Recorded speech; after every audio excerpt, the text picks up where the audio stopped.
धतूरे का जो पुष्प है उसको 2 जगह पर समर्पित किया जाता है, 2 जगह। एक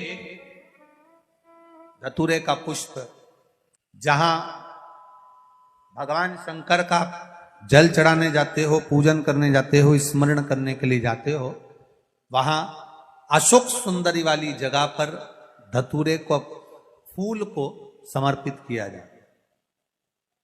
एक दूसरे नंबर का धतूरे का जो फूल होता है, 2 फूल जब हम समर्पित करने जा रहे हैं तो एक अशोक सुंदरी वाली जगह पर फूल का जो मुख होता है, मान लो ये फूल है धतूरे का, वैसे तो धतूरे का फूल लंबा होता है, आपने दर्शन किए किस किसने करे ना, सबने दर्शन।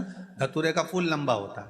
अब वो लंबा जो पुष्प है उसका जो खिला हुआ भाग है, जो खिला हुआ, और पीछे की जो डंडी है, तो अशोक सुंदरी वाली जगह पर जब हम समर्पित करते हैं, अशोक सुंदरी वाली जगह पर जब हम उसको चढ़ाते हैं, तो जैसे ये शिवलिंग है और यहाँ सामने अशोक सुंदरी की जगह है, तो जो अशोक सुंदरी वाली जगह पर हम पुष्प समर्पित करते हैं तो खिला हुआ जो भाग है, जो खिला हुआ भाग है, उसको इस तरह से रखते हैं कि शिवलिंग की ओर उसका खिला भाग जाए, और डंडी का भाग इधर गणेश जी, कार्तिकेय जी और 33 कोटि जो देवी देवता हैं उस ओर उसका भाग जाए, उसका भाग ऐसा समर्पित।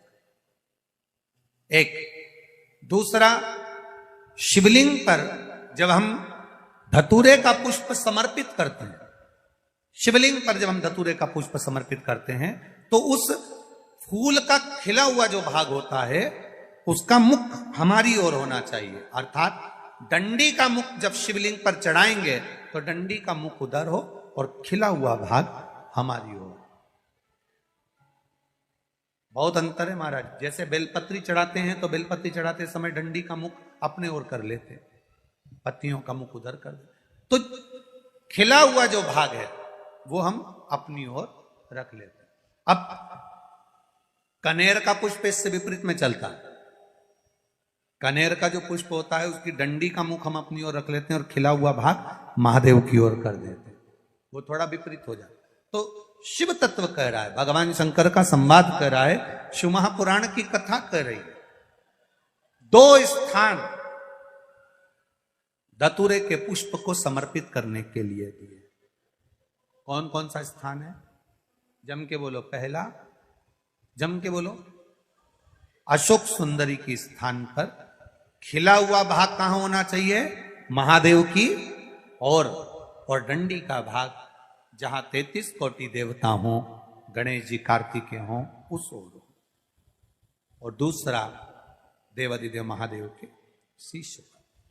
पर भगवान शंकर को धतूरा क्यों चढ़ाया जाता है? वो धतूरे का प्रमाण क्या कहता है?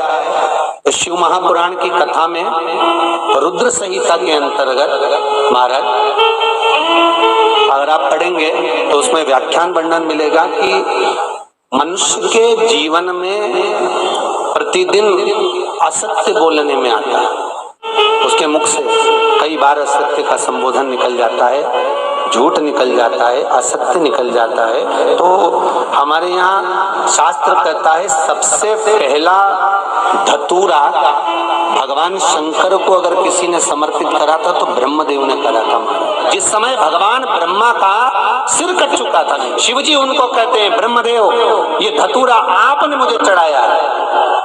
और क्यों चढ़ाया? क्योंकि आपने असत्य बोला था, उस असत्य को नष्ट करने के लिए आपने मुझे धतूरा समर्पित करा। इसलिए हिंदू धर्म में नियम है, महीने भर में, 2 महीने में, 4 महीने में, 6 महीने में, साल भर में, 2 साल में, 1 साल में कम से कम 1 धतूरा शंकर भगवान को समर्पित करना चाहिए।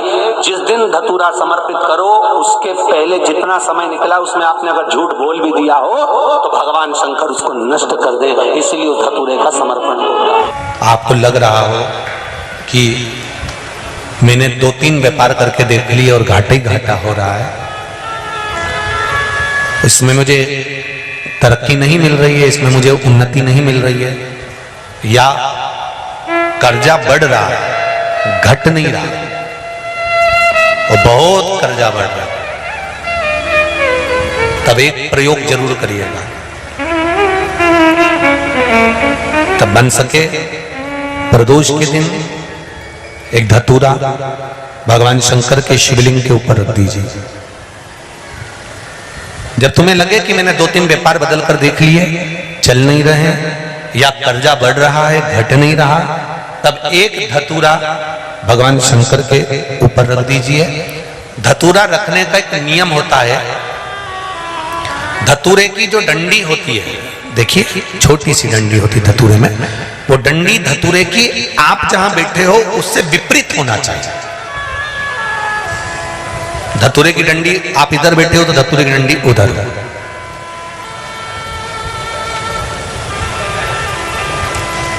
अपने को लग रहा है कि व्यापार मैंने बदल लिया, 2 बार 4 बार 6 बार व्यापार बदल के देख लिया और कर्जा बढ़ रहा है, पर व्यापार भी नहीं चल रहा। फैक्ट्री डाली वो भी चल बंद हो गई, दुकान डाली वो भी बंद हो गई, कुछ काम करा वो भी बंद हो गया। जहां संबंध के लिए जाते हैं संबंध नहीं होता है, बेटा बेटी बड़े हो गए उनका कहीं जम नहीं रहा, बहुत प्रयास करके देख लिया पर हो नहीं रहा। तो प्रदोष के दिन धतूरे को रखिए पर डंडी विपरीत दिशा की ओर हो और 1 लोटा जल धीरे धीरे उसी धतूरे के ऊपर आप चढ़ाना प्रारंभ कर दीजिए जो शिवलिंग के ऊपर रखा हुआ।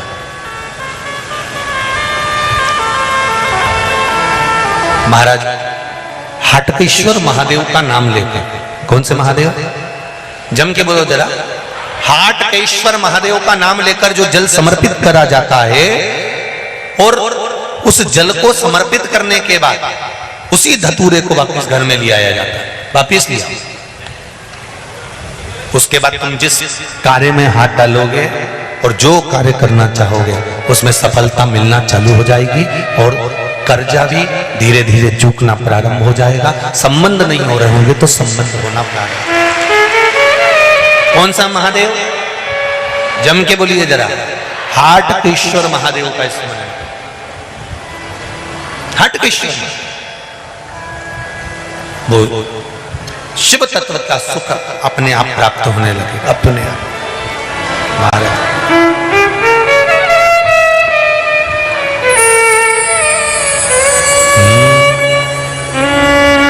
मैं तो तेरा एक दीदार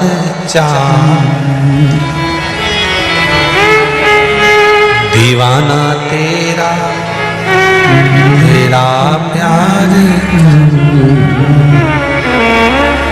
ओ काशी वाले रे, ओ डमरू वाले रे, ओ काशी वाले रे, ओ डमरू वाले रे, मेरा दिल तुझ पे कुर्बा, ओ काशी वाले रे।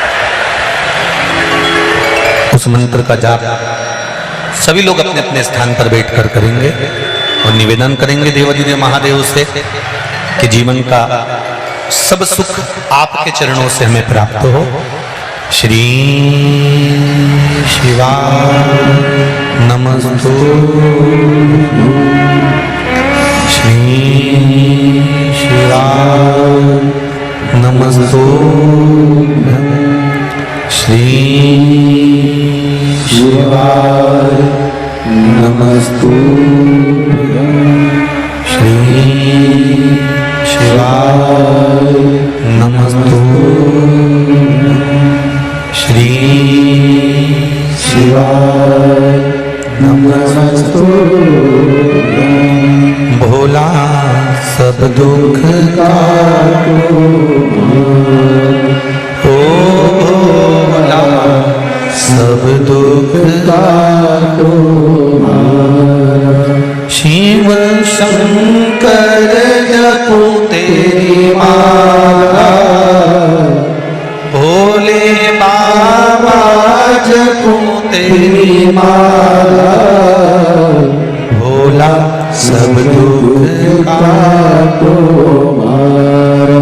ओ भोला सब दुख काटो मारा। भगवान भूत अधिपति भूतेश्वर भगवान शिव जो जीवन का एक सुख प्रदान करने, सती मैया के साथ में भगवान देवाधिदेव महादेव का मंगल विवाह हुआ। भगवान का मंगल विवाह सती जी के साथ में हुआ। विवाह करने के बाद भगवान शिव माता सती को कुंभज बाबा के आश्रम में ले गए।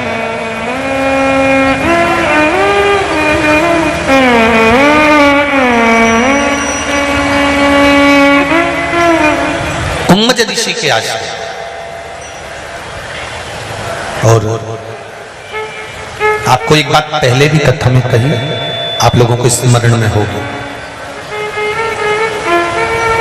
शंकर भगवान और सती माता दोनों कुंभज ऋषि के आश्रम में बैठकर कथा सुन रहे हैं।